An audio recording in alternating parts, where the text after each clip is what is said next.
एक बार की बात है, सुदूर जंगलों में बसा एक छोटा सा आश्रम था, जहां बुद्ध अपने शिष्यों को उपदेश दिया करते थे। उन दिनों एक युवक, जिसका नाम आनंद था, बहुत बेचैन मन का था। हर समय उसके भीतर कोई न कोई विचार चलता रहता था। कभी वह भविष्य की चिंता करता, तो कभी अतीत की गलियों में खो जाता। एक दिन वह थक हार कर बुद्ध के पास आया और बोला, भगवान, मेरा मन मेरे वश में नहीं है। मैं चैन से बैठ नहीं सकता, सोच नहीं रोक सकता। क्या आप मेरी मदद कर सकते हैं? बुद्ध मुस्कुराए और बोले, आनंद, मन एक बंदर की तरह है, जो कभी इस डाली से उस डाली तो कभी इस पेड़ से उस पेड़ पर कूदता है। पर मन को बांधा जा सकता है, प्रेम से, ध्यान से और समझ से। और तब से शुरू हुई वह यात्रा, मन को नियंत्रित करने की 5 शक्तिशाली विधियों की। मध्यता पहली विधि, श्वास पर ध्यान, विपश्यना की शक्ति। बुद्ध आनंद को एक शांत गुफा में ले गए। वहां बस एक दिया जल रहा था और पूरी गुफा में सन्नाटा था।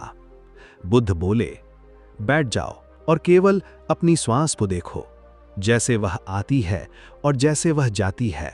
आनंद ने प्रयास किया, पर 10 सेकंड में ही उसका ध्यान भटक गया। बुद्ध मुस्कुराए और बोले, मन भागेगा, लेकिन तुम पीछा मत करना, तुम सिर्फ साक्षी बनो। जैसे कोई रास्ता चलते यात्री को देखता है, वैसे ही विचारों को गुजरते हुए देखो।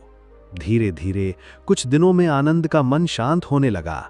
वह समझ गया कि श्वास ही वह डोर है जिससे मन को बांधा जा सकता है। दूसरी विधि, विचारों से मित्रता। एक रात आनंद ने देखा कि उसके भीतर फिर से चिंता आने लगी थी। किसी पुरानी याद ने उसे बेचैन कर दिया था।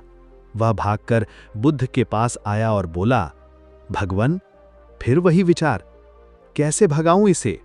बुद्ध ने एक दीपक की ओर इशारा किया और बोले, क्या तुम इसकी लौ को जोर से फूंककर स्थिर कर सकते हो? आनंद बोला, नहीं। बुद्ध ने कहा, वैसे ही विचार को जबरन हटाना नहीं, उससे बात करो, पूछो तुम क्यों आए हो। और तभी आनंद को एहसास हुआ कि उस चिंता के पीछे एक पुराना डर छिपा था। जब उसने उस डर को स्वीकार किया, तो वह विचार जैसे स्वतः गायब हो गया। मन को जीतने की कला है विचारों से भागना नहीं, उन्हें समझना। तीसरी विधि, करुणा की शक्ति। एक दिन आनंद बहुत क्रोधित था। एक साथी शिष्य ने उसे अपमानित कर दिया था। वह बदला लेना चाहता था। बुद्ध ने उसे एक कटोरी में विष डालने को कहा और बोले, अब इसे पी लो। आनंद चौंका, क्या? ये तो जहर है। बुद्ध बोले, क्रोध भी वैसा ही जहर है जिसे हम दूसरों के लिए रखते हैं पर खुद पीते हैं। उन्होंने आनंद को करुणा का ध्यान सिखाया, जिसमें पहले स्वयं को, फिर दूसरों को और अंत में शत्रु को भी यह कहते हुए आशीर्वाद देना होता है कि तुम सुखी रहो, शांत रहो, स्वस्थ रहो। कुछ ही हफ्तों में आनंद का क्रोध गायब हो गया। करुणा से मन को शुद्ध किया जा सकता है। यह बुद्ध की तीसरी चाबी थी। चौथी विधि, संवेदनाओं की रक्षा। एक दिन आनंद ने पूछा, भगवान, जब भी मैं कुछ देखता हूं, सुंदर चीजें या बुरी घटनाएं, मन विचलित हो जाता है, क्यों? बुद्ध ने उसे एक पात्र में साफ पानी दिया, फिर उसमें थोड़ी मिट्टी मिला दी। अब देखो, पानी गंदा हो गया। बुद्ध बोले, तुम्हारी आंखें, कान, नाक, ये सब द्वार हैं। अगर तुम जो कुछ भी देखते, सुनते, महसूस करते हो, उसे बिना जांचे भीतर आने दोगे, तो तुम्हारा मन भी इसी पानी जैसा मैला हो जाएगा। सच्चा साधक वही है जो अपने इंद्रियों की रक्षा करे, जो देखे, सुने, समझे, जागरूकता से। पांचवी विधि, सब कुछ क्षणिक है, अनित्य का बोध।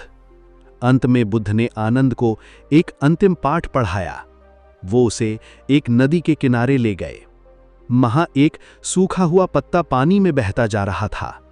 बुद्ध बोले, देखो, यह पत्ता जो अभी है, लेकिन कुछ दूर बाद दिखेगा भी नहीं।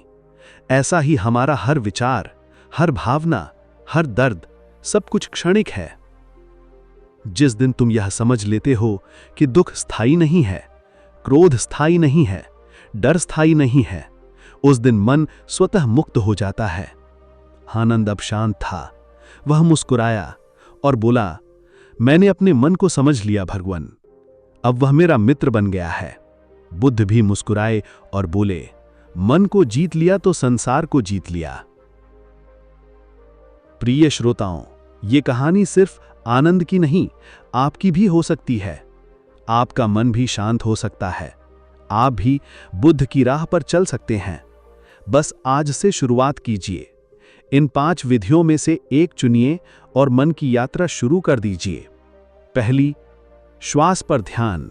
दूसरी, विचारों को समझना। तीसरी, करुणा का अभ्यास। चौथी, इंद्रियों का संयम। पांचवी, क्षणिकता। ध्यान रखिए, मन कोई शत्रु नहीं, बस एक अनजान बच्चा है।